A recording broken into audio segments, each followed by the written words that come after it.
Hello everyone. It's Amber Carlton with Berkshire Hathaway Home Services Premier Properties. And today I'm doing real estate basics. This month I'm going to touch on different reasons to have representation when building a home. And then if you do choose to have that representation, what they should be doing for you, because that's two-sided, right? You should have representation, absolutely. But when you do, you need to make sure the value is there. So the different things that they should be doing on your behalf and helping you through the process. So just thinking about value today in different ways, different things that provide value. I just had my deck painted and my fence stained and all kinds of stuff like that. And for me, I don't want to do that on my own. I don't have time to do that on my own. Hey Scott, how's it going?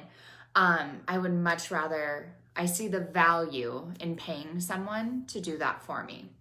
And most of the time in the real estate transaction for new construction as well as existing, it's baked into that purchase price for the commission for representation on both sides usually. That's part of your market value in most cases.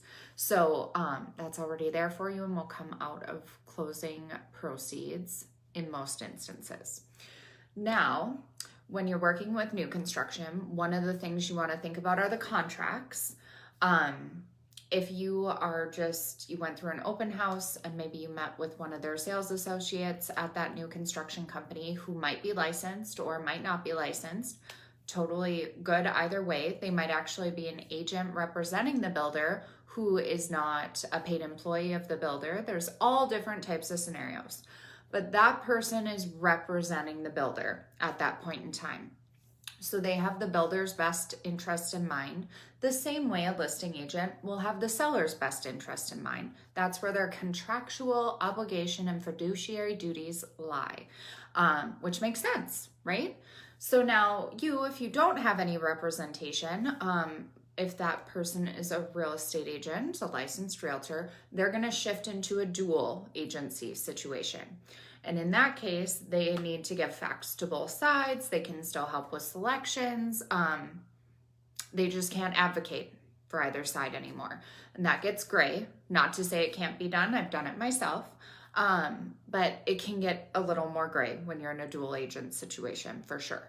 So having that representation there for you, who can advocate for you, who can read through the contract and tell you every little detail on what charges are there and what the builder's requesting, is very important. There's a lot of different things in a new construction purchase agreement that aren't even in a traditional purchase agreement, and just different setups a lot of the time on the way specials are handled. That's not to say that the builder would do anything different. But at least it's going to be, hey Tim, how's it going? At least it's going to be thoroughly explained to you as to what those options are. And you could try to negotiate maybe a little bit more. It depends on the market. You might not necessarily get a lower sales price, but you'll know 100% what's going on, and you'll know that your representation was able to advocate for you to the fullest extent. So that's just one portion. The second portion is design selections and all of the meetings.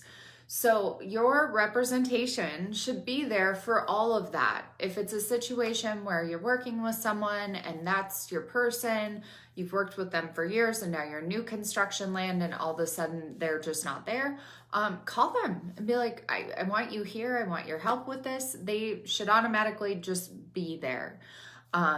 I'd love to give advice on that. That is like one of my favorite things is design selection. So even clients that I have who maybe bought an older home and they're doing some remodeling, I've gone over and helped pick out selections that I think have good resale. So that's important too. Your realtor should be there to advise you on return on investment, ROI. If you ever hear ROI, it's return on investment. It's talking resale. And that goes more than just your paint color, more than your flooring, more than your cabinets. Those are all super important and a good thing to check with your realtor on and have them there to advocate for you and help you through those decisions just kind of helps take some of the pressure off of you and off of the decision, for one, but for two, making sure it's a solid investment.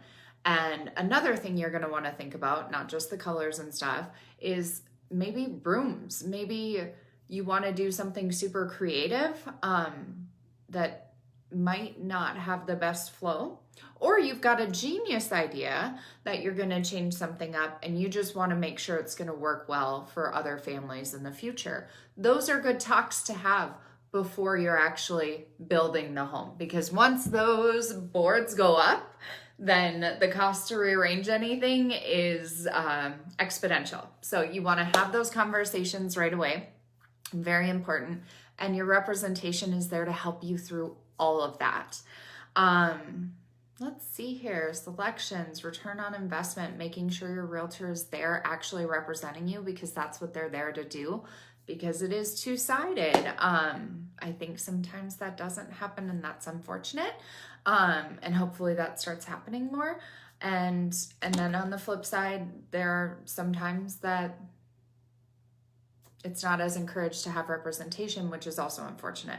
And maybe that's from seeing different things, who knows. But it is very, very important. It's very, very helpful, and it shouldn't be a thing. It's already kind of factored into that market price. So if you have any further questions on this, please let me know. I hope this helped answer some of it, because it's kind of unique. You go through a lot of open houses, or you go through the parade of homes, and you might meet some realtors working for the builder, or some realtors who have no affiliation. I'm not currently representing a builder yet. I often will sit in Dabbert Custom Homes. I'll sit in Brookstone Properties, and a few others. So just knowing the situation you're in fully, and knowing what you're getting, and that everyone's got different weight where they put value. But I just wanted to touch on it to have a broader conversation on what to expect, the reasons why to have representation, and making sure that those are fulfilled if you do have representation. So I hope this was helpful.